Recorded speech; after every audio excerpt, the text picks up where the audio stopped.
All right, guys, I want you guys to welcome back Mike Giannotto to my channel. It's been a while since Mike's been on the channel, but Mike has been very, very visible here with Sync My Music. He is one of our Sync Academy professionals who actually creates a lot of tutorials. He's actually been recently creating a lot of great tutorials for us, including how to use ChatGPT for your lyrics in sync licensing. So some of these new tools that are coming online for sure can seem a little bit scary, but luckily we got people like Mike in our community because he's showing us how you can show some curiosity and start to play around with these tools to enhance your music and your licensability with what you're doing in your career.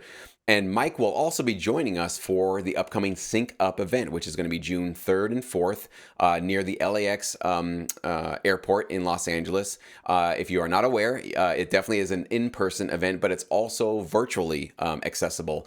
And as of the recording of this video, we actually only have 6 in-person tickets left, and we have about 15 Virtual Plus tickets. Virtual Plus means that you would get access to submit your music directly to somebody like Mike, who owns his own record or his own production music library, including the other library CEOs that are in attendance. So there's a link in the description box of this video. Those tickets are definitely going quickly, so don't wait to the last minute. You want to make sure that you join us, whether it's in person or virtually. You do not want to miss out on this event. And one of the topics we're definitely going to talk about is current opportunities or new trends in the sync licensing market. And that's really what Mike is going to be brought on board. He's going to give us a guest speech about current opportunities in 2023 in sync licensing. And Mike, you just went to a video game convention, essentially. I really want you to kind of share us with just sort of the big overall takeaways you took away from that experience. What's happening in the world of video games and what's happening and how it's affecting the sync licensing market? Yeah, so games, for the most part, I think a lot of people can already see this trend over the recent years, but games is very much looking closer and closer to looking like the film industry, and it's starting to operate like that. So now you have music supervisors at game companies, who are licensing label music, who are looking at, production music as a thing now in at game companies and stuff too. So in fact, there is a new company that kind of launched, or they made themselves sort of known. It's a production library that is specifically made for creating assets for games and game scores from the ground up.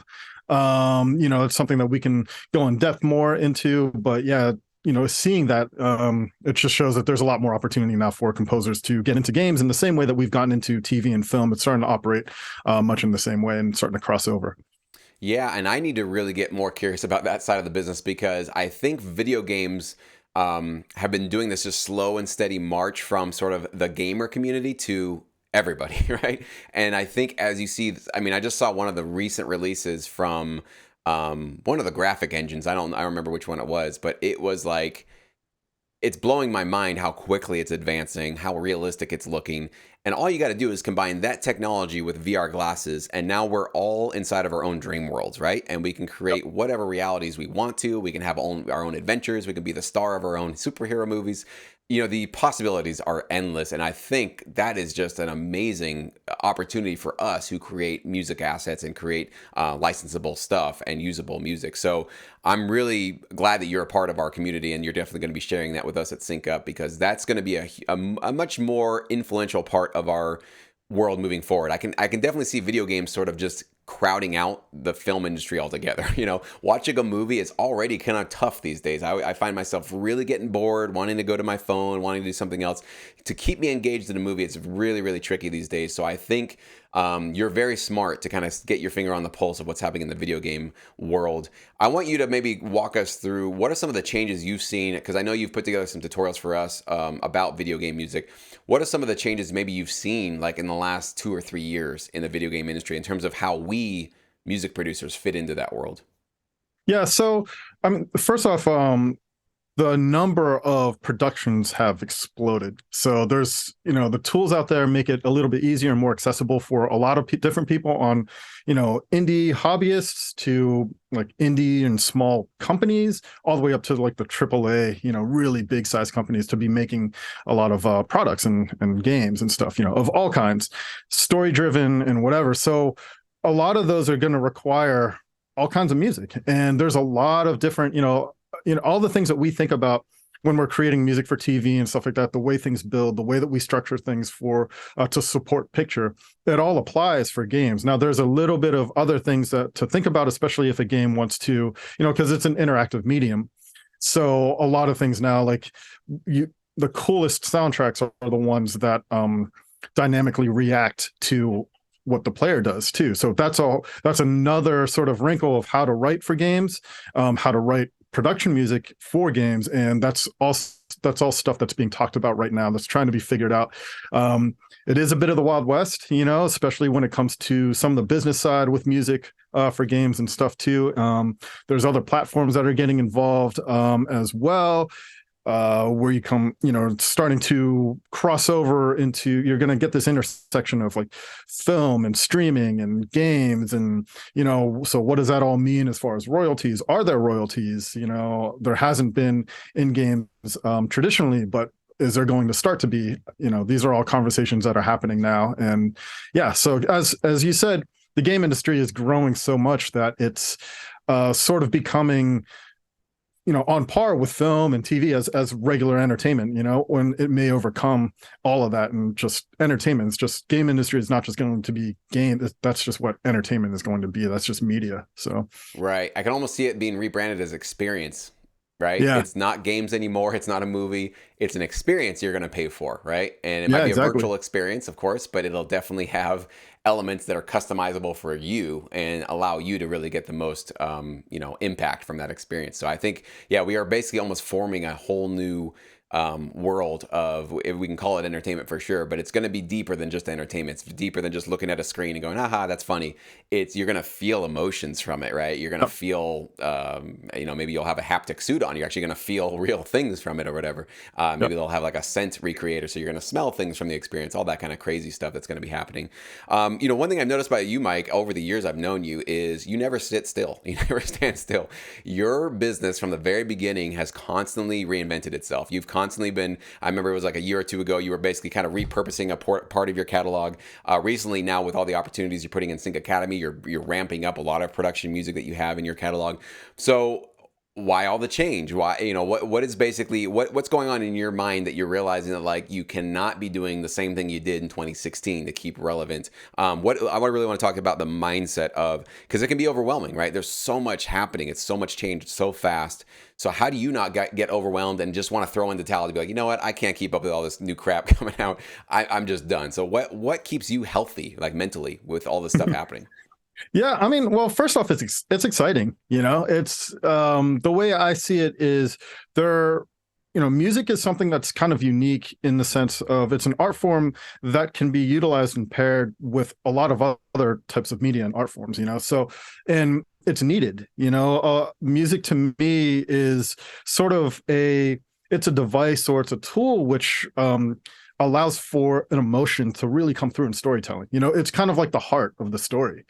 So you can have a good script, you can have a good story, great dialogue, great acting, all that kind of stuff, but it's the score behind it that will help viewers to feel it, right? So if you think about it from that perspective, like the way I look at it is, well, who are all the people that are utilizing music or could utilize music for various things. So of course you have TV and film the way it is, but the thing is that's even changed. So from 2016 to now, it's so different.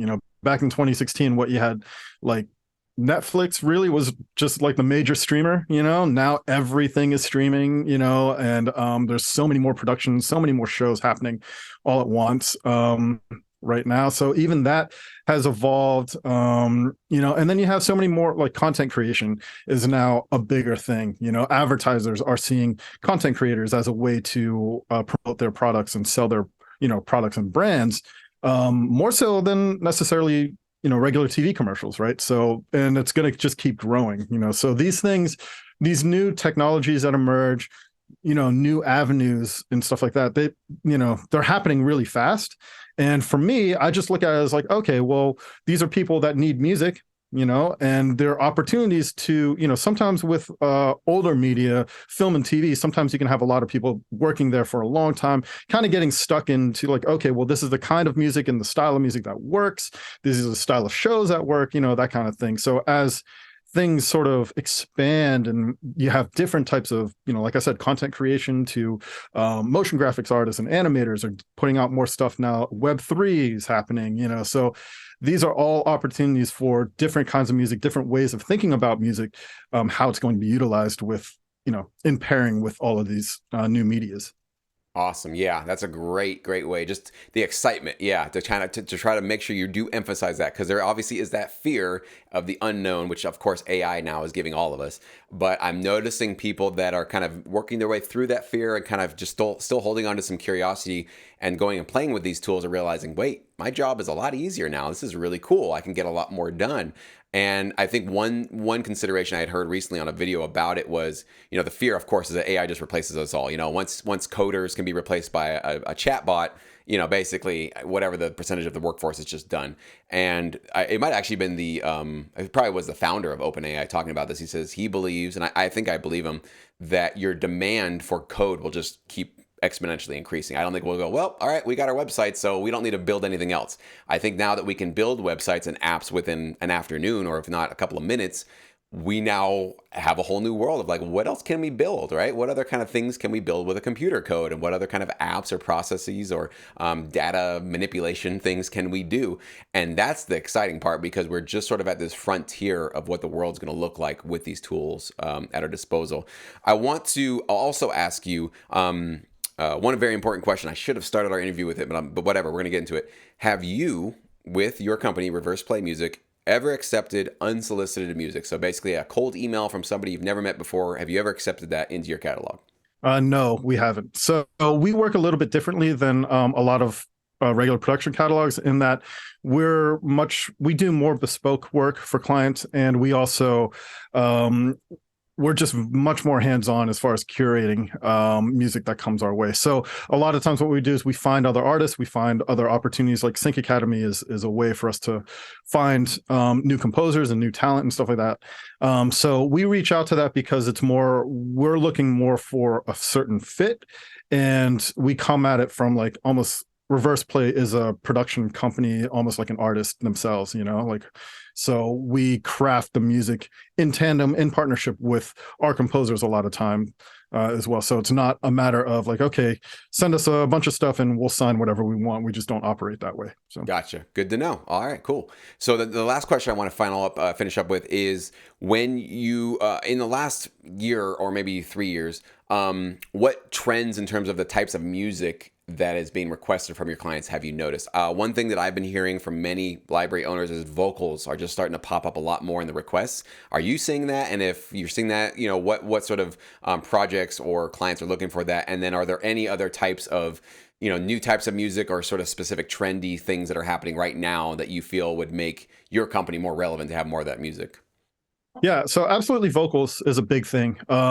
Songs, the way, even when it comes to music and trailers now, the way that's being thought about, before we used to, really harp on like the whole 3-act structure with a piece of trailer music, big orchestral epic trailer music to use in a trailer. A lot of times nowadays, editors aren't using one piece of music, they're using 3 or 4 pieces of music, and they're creating that structure through using different songs, so yeah, songs, anything that's sort of, it seems as if like music that's used for utility, like as underscore for shows, it seems like the trend is, the requests are looking for more stuff that sounds more like what is heard on the radio or streaming, I guess, not radio these days, but like more popular music and songs. So that's the big thing. So yeah, vocals is a big thing.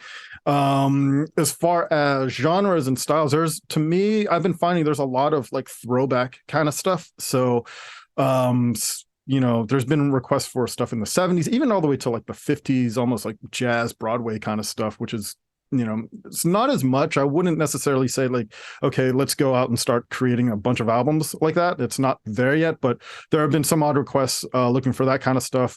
And then also like stuff like 70s music and 90s music as well. 90s, and you can kind of look at the trends that's happening in pop music as well. You look at what Drake is sampling, that kind of thing. There's a lot of interest back into sort of the 90s again now, I guess, because everyone just the 80s was used up quite a lot.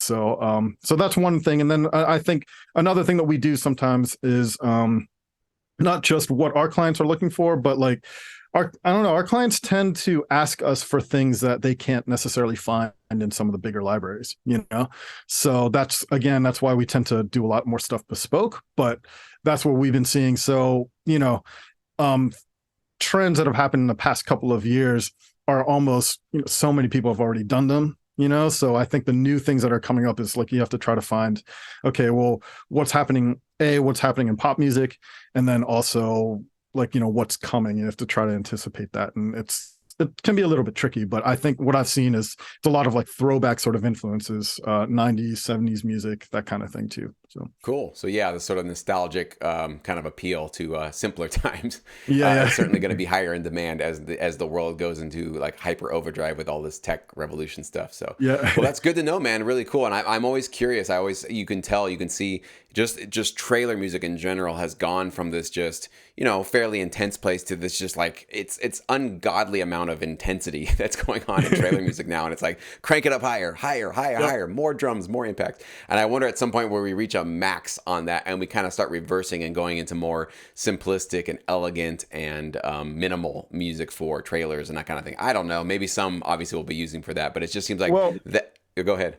No, I was going to say, yeah, in terms of that goes, it's kind of doing both, right? So it's like going back to more minimal, like using licensed songs, and then just overlaying it with crazy trailer sound design, so you get that big epic sort of thing. I think part of that is also like, if you think about it over the years, right? Like epic music, there's been so much of it that's already been made, right? And things in our world, sounds don't, there's some things that kind of get dated, but like genres don't really go out of style, So I think that also is kind of part of it, where a lot of music supervisors and editors, they already know like, okay, well, if I need an epic orchestral thing, I can just go here and get it, so there isn't too much of a call to put out for those because there's already a large supply. So totally. Yeah. And it's been done before. It's a formula that works and audiences expect it, and it gets the blood pressure going up. So yeah, it definitely does its job. That's for sure. So maybe that's why it's sticking around for a while. So, well, thank you so much, Mike. Really appreciate your time today, buddy. And I'm really looking forward to having you there in person. Mike and I have been working together for years. We've never met each other in person. So really excited to meet you, man. It's going to be great to have you there. We're going to have a good time. I'm really curious to see what kind of knowledge and information you share with us. And again, all of you guys that are going to join us in person, you'll get an opportunity to pitch to Mike. As you just heard, is not something he normally is going to be open to, but he will definitely be listening to your music. And if you get that virtual plus option, you can watch it live from your home and also get that submission link and pitch it to Mike. But you do need to use our private submission link. That's the only way that Mike will even listen to your track and consider adding you to his roster to maybe reach out to you for some of those custom opportunities that come down the road. So thank you so much, Mike. Looking forward to working with you at Sync Up, man. Awesome. Thank you.